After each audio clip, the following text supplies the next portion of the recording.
राजधानी जयपुर में गोविंद मार्ग स्थित एक स्कूल के सभा भवन में समता आंदोलन की ओर से 18वां स्थापना दिवस मनाया। कार्यक्रम की शुरुआत महाराणा प्रताप के चित्र पर पुष्पमाला अर्पित कर की गई। कार्यक्रम में स्वागत भाषण महाप्रबंधक पीएन शर्मा ने दिया।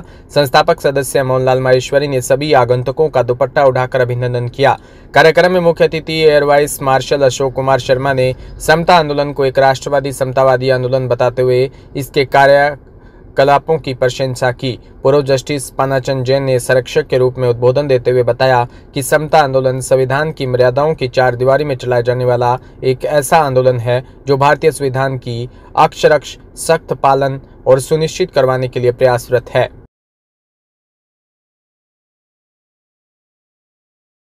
आज समता आंदोलन का 18वां स्थापना दिवस महोत्सव जयपुर में मनाया जा रहा है।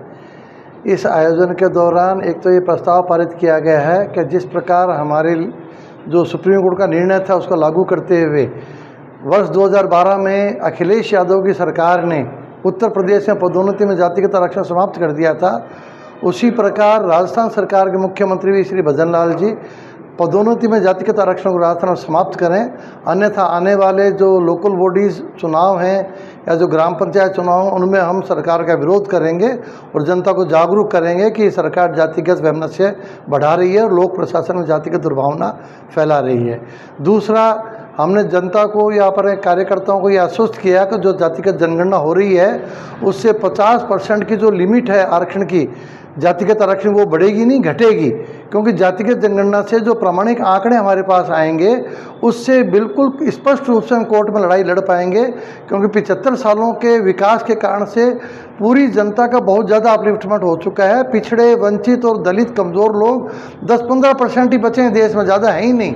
अनावश्यक जातिगत आरक्षण बढ़ाया नहीं जा सकता और सुप्रीम कोर्ट पहले ही कह चुकी है कि आरक्षण का जो कोटा है वो मिनिमम से मिनिमम होना चाहिए। जब हमारे पास प्रामाणिक आंकड़े आ जाएंगे जातिगत जनगणना से तो हमको बड़ी उम्मीद है और वो उम्मीद हमारी पूरी होकर रहेगी। हम कोर्ट से निर्णय ले करके सरकार को बाध्य कर देंगे, 50% का जो कोटा है उसको कम करवा के रहेंगे। तीसरा, एट्रोसिटी एक्ट का जो दुष्प्रभाव हो रहा है, जो दुरुपयोग हो रहा है, अनावश्यक रूप से गिरफ्तारी का डर दिखाया जा रहा है, उसके लिए हमने जागरूक किया लोगों को कि एट्रोसिटी एक्ट में एफआईआर लॉज हो सकती है लेकिन गिरफ्तारी हो ही नहीं सकती है। किसी भी ऐसे मुकदमे में जिसमें 7 साल तक की सज़ा है, सज़ा का प्रावधान है, उसमें गिरफ्तारी नहीं होने के लिए, नहीं करने के लिए सुप्रीम कोर्ट के स्पष्ट निर्देश हैं और उसमें सुप्रीम कोर्ट ने प्रश्नावली बना के दी हुई है कि कोई थानेदार यदि करना भी चाहे गिरफ्तारी तो उसको लिखित में दस्तावेज इकट्ठे करके ऊपर के अधिकारियों से लिखित में परमिशन लेके गिरफ्तारी करनी पड़ेगी। और एट्रोसिटी एक्ट में 7 साल तक के मुकदमे वाले 95% से ज़्यादा केसेज होते हैं, तो कोई गिरफ्तारी नहीं हो सकती। किसी को कोई डरने की जरूरत नहीं है। यदि कहीं एट्रोसिटी एक्ट का मुकदमा दर्ज होता है तो डरे नहीं, घबराए नहीं, लुके नहीं, छिपे नहीं, हमसे संपर्क करें।